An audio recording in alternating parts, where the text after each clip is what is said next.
he's waiting. He's watching. He's waiting. He's waiting. He's watching. He's waiting. He's listening. He's watching. He's waiting. He's listening.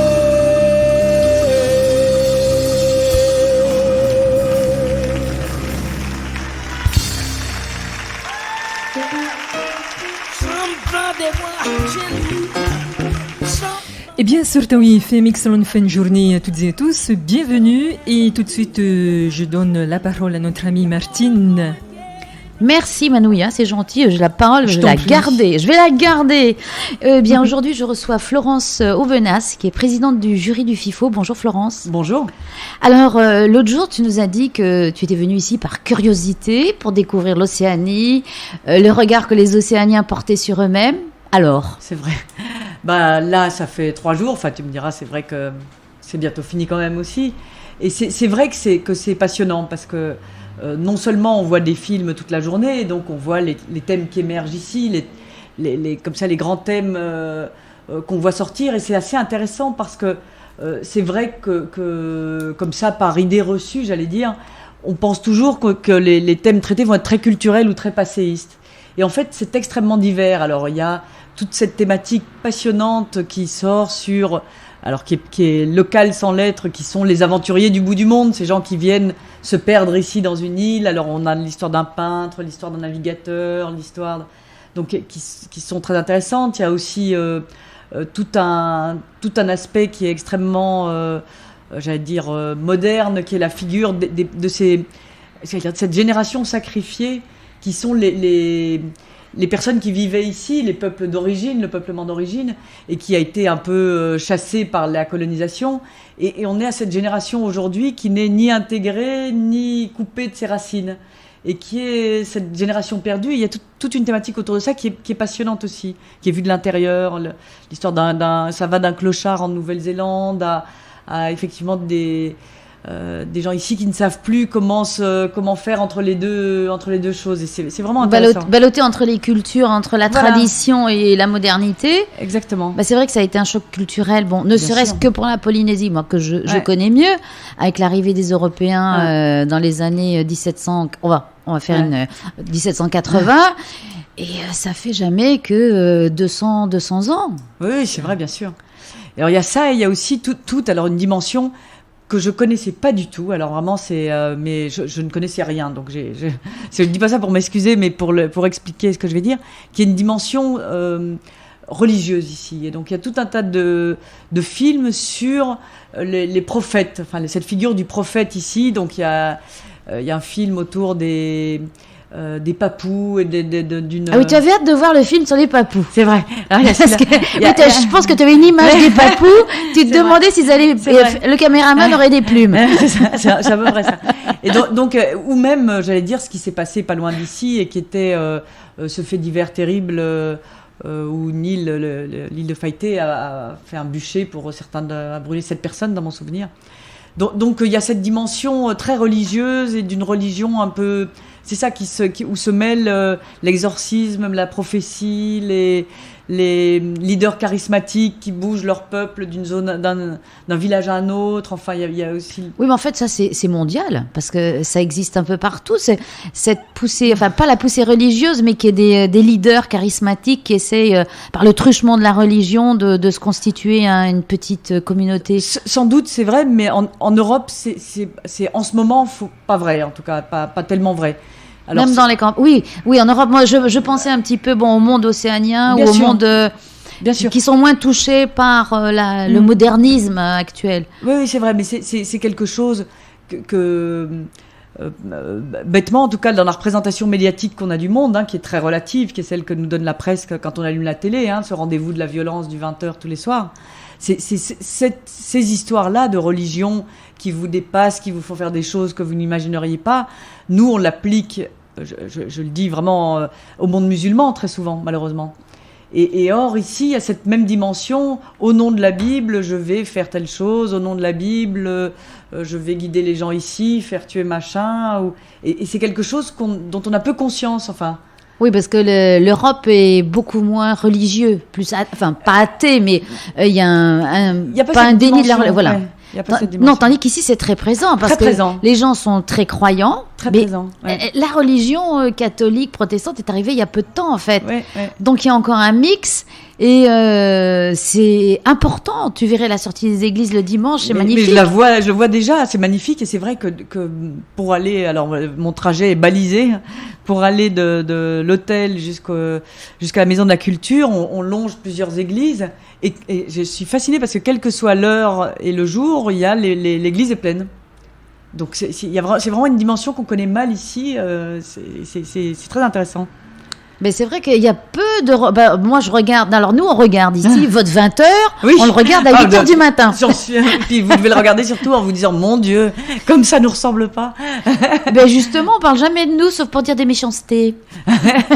Non, mais c'est vrai. Et le fait, justement, d'avoir cette parole-là et la parole des gens sur eux-mêmes, j'allais dire, hein, des pays de ce continent sur lui-même, c'est ça qui me plaisait en venant. C'est vrai que c'est sûr que c'est une dimension. Je me disais, ce que j'en entends, c'est malheureusement très pauvre ce que j'entends de Tahiti.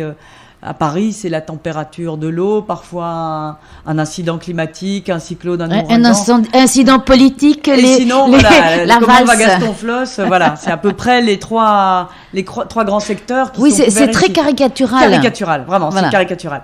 Et du coup, la vision qu'on en a, elle reproduit cette caricature, je le dis, je ne m'en félicite pas, hein, bien au contraire. Et du coup, en venant ici, on a tout à coup, c'est un univers qui s'ouvre et pas simplement une île. Et ça c'est passionnant, c'est vrai que c'est passionnant. Oui, donc ça... Bon, je ne sais pas si tu avais des attentes particulières, mais celle-là... Par exemple, c'est vrai que là, je découvre, mais modestement, puisqu'on passe notre temps au cinéma, donc il y a une façon de découvrir aussi, mais moi, je suis quelqu'un de terrain, donc j'arrive pas j'ai toujours l'impression que rien ne remplace le fait d'être, j'allais dire, presque dans la rue ou de découvrir par soi-même. Et c'est vrai que l'autre jour, on délibérait avec le jury en sortant des salles. Et il y a là, parmi le jury, il y a un type formidable qui est le directeur du Centre des métiers d'art. Viri. Voilà, Viri. Et qui est un type remarquable, très fin, tout à fait. très, très, très cultivé. Et donc, on parlait, il y avait un film qui racontait comment une population avait été chassée de ses terres. Ça se passait à Hawaï, en l'occurrence. Et donc, comment elle avait été chassée de ses terres pour construire, dans mon souvenir, c'était un camp militaire. Et on regardait tous vers l'horizon, qui est superbe ici, on s'en lasserait pas. Et on avait l'œil sur une petite pointe comme ça qui était là et qui, pour moi, était belle comme un paysage, mais je n'y voyais que ça. Et il dit, voyez cette très belle petite pointe, alors on regarde tous, oui, c'est superbe. Il dit, voilà, c'est là d'où s'envolent les âmes. Ouais. Et on a aussi voulu construire un hôtel ici, et finalement, ça n'a pas été fait parce qu'on a réussi à le préserver. Et donc c'est vrai que même à travers cette toute petite fenêtre d'un jury de festival, on voit quand même des choses. Et il avait une façon de raconter ça, comment des gens avaient eu cette idée sans consulter personne sur place, comment les gens s'étaient unis pour que ça n'ait pas lieu. Enfin, toute cette histoire qui se répète un peu à travers tout ce continent ici, qui est l'Océanie, et où finalement on en sait tellement peu de choses. Enfin, c'est tellement l'endroit englouti par l'endroit perdu ici. Oui. Au sens, enfin, c'est bien dommage. Hein. Perdu, mais justement, il y a un renouveau et un sursaut de la reprise des endroits culturels, comme cette pointe. C'est vrai, et je pense que le FIFO, alors le FIFO, c'est pas parce que je viens pour ça que je crois que tout va partir du FIFO et que ça va être une renaissance générale. Mais c'est vrai que se donner les moyens de dire ce qu'on pense au moment où on va être câblé, de dire certes on va recevoir des images du monde entier, certes on peut être submergé par des cultures majoritaires qui nous viennent de dehors. Mais on existe. Mais d'une part on existe, et puis ces canaux on peut les utiliser nous aussi pour envoyer nos propres images. Bien sûr. Voilà. Et c'est très exactement ce qu'il faut faire. Moi j'habiterais ici à Tahiti, je prendrais d'assaut le câble et j'enverrai. Alors là, vraiment, tout ce que... C'est le moment de montrer... Tu ferais un tsunami à l'envers. Voilà, exactement. Mais je crois que c'est vraiment ça qu'il faut faire. Et c'est assez intéressant de voir que dans tous les endroits où la même chose s'est passée, c'est-à-dire où il y a eu un câblage international au sens large du terme, et où tout à coup, il y avait 3 chaînes, il y en a eu 50. Il s'est passé la même chose, c'est-à-dire qu'il y a eu un afflux de cultures autres, de culture agressive, de culture majoritaire, de tout ça, et à la fois en réaction, est née une culture ultra locale au sens positif du terme. Et donc, en fait, ça a donné envie aux gens de se découvrir eux-mêmes et de parler d'eux aussi.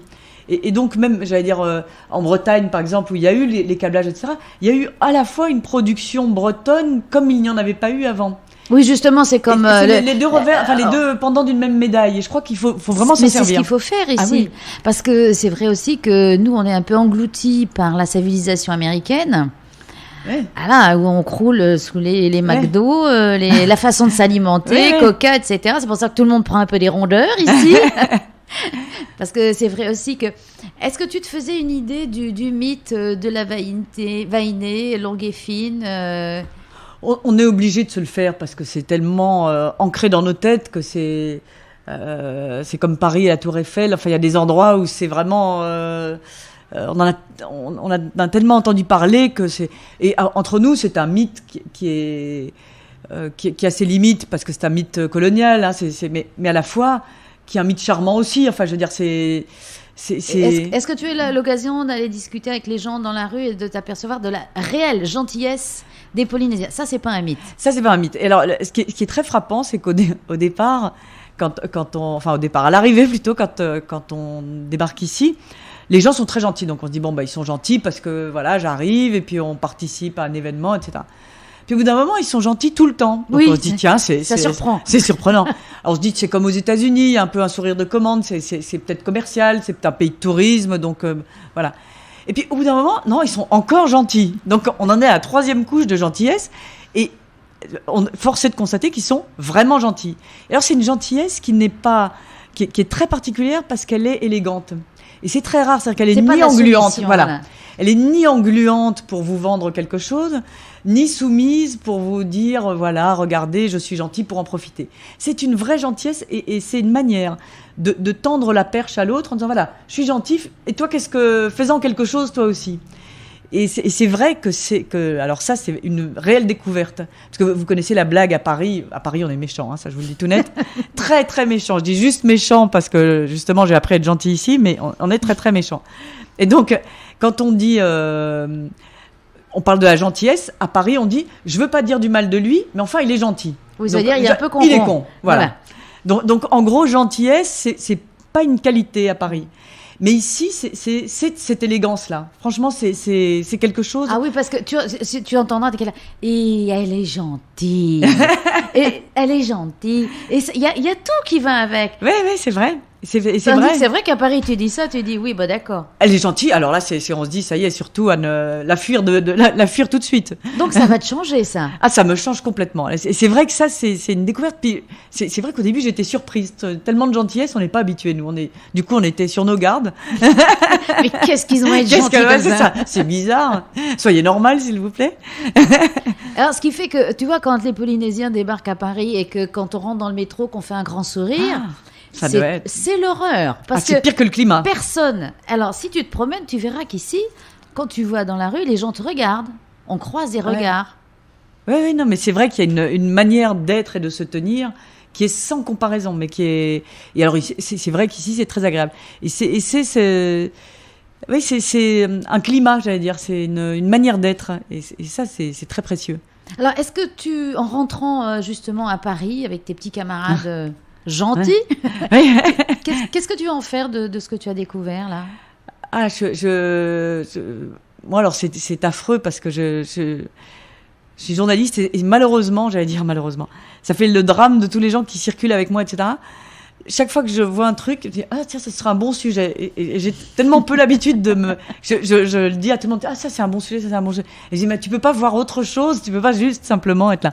Et c'est vrai qu'ici, moi, il y a deux, trois choses où je me suis dit tiens là faut que je revienne parce que c'est ça c'est une bonne nouvelle. Oui, c'est vrai parce que ça m'a passionné. Je pense que la notion d'atoll et de ces toutes petites îles, c'est quelque chose que je trouve passionnant. Dans le monde d'aujourd'hui, ce concept-là, je pense que c'est quelque chose de très particulier et de très beau. C'est tout à fait à part. Je peux te dire, parce que moi j'ai vécu 3 ans sur un atoll et c'est complètement particulier. Ouais. On n'a pas conscience de ce que c'est avant d'y avoir vécu quelques temps. Et ça, alors, ça c'est quelque chose que j'aimerais traiter d'une manière ou d'une autre. Ça, c'est sûr que ça m'a passionné comme comme manière d'être, de vivre, etc. Donc ça, je pense qu'il y a évidemment quelque chose à faire autour du climat, au climat, non pas le climat tel qu'il a toujours été, mais évidemment des désastres écologiques, etc. Donc ça, c'est évident.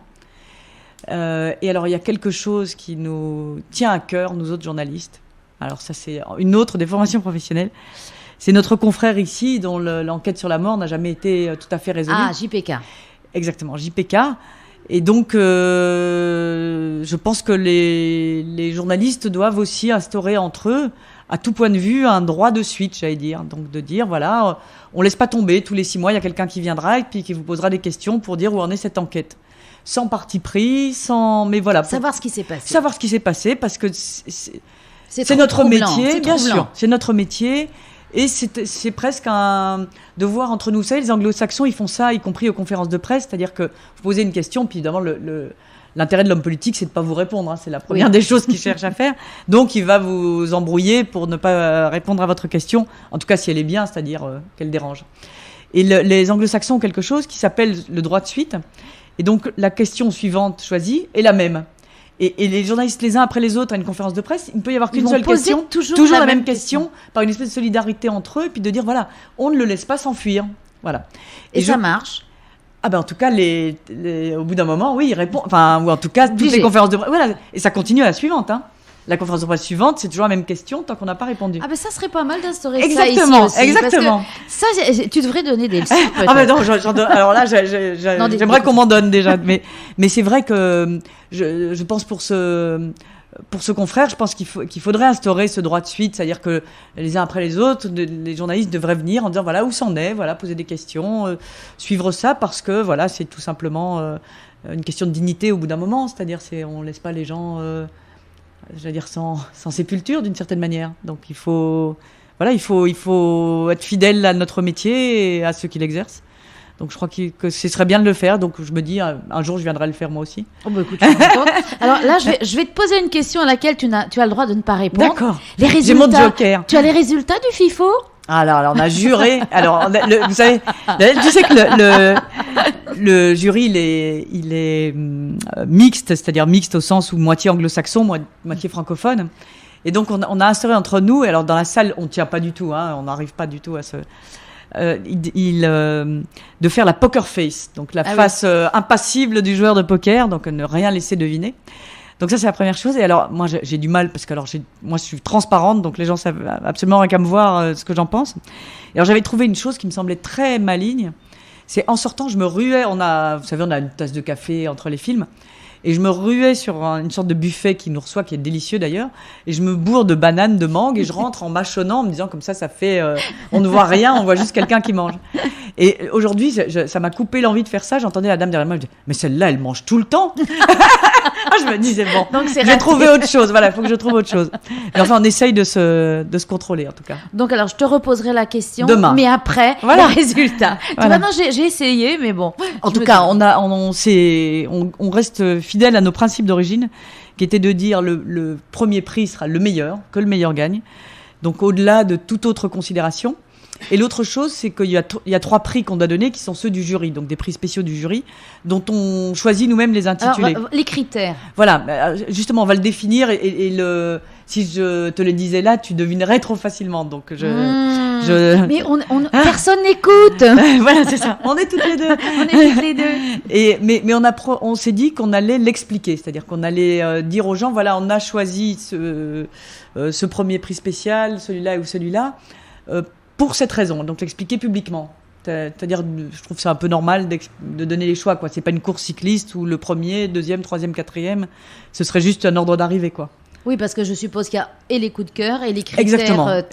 Des critères objectifs, c'est-à-dire qu'on se dit, c'est du documentaire. La filmographie, le scénario, voilà. la véracité. Scénario, non, pas scénario. Non, pas le scénario, c'est du documentaire. L'enquête. Je suis pas une spécialiste, j'ai le droit de me tromper. C'est vrai.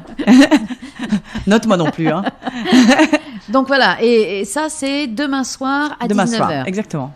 Eh bien écoute Florence, merci en tout cas. Ah bah merci à vous surtout. Je suis ravie de savoir que tu reviendras. Bah moi aussi, je suis ravie de revenir et vraiment j'ai découvert donc la gentillesse dont on ne se moque pas, la vraie gentillesse.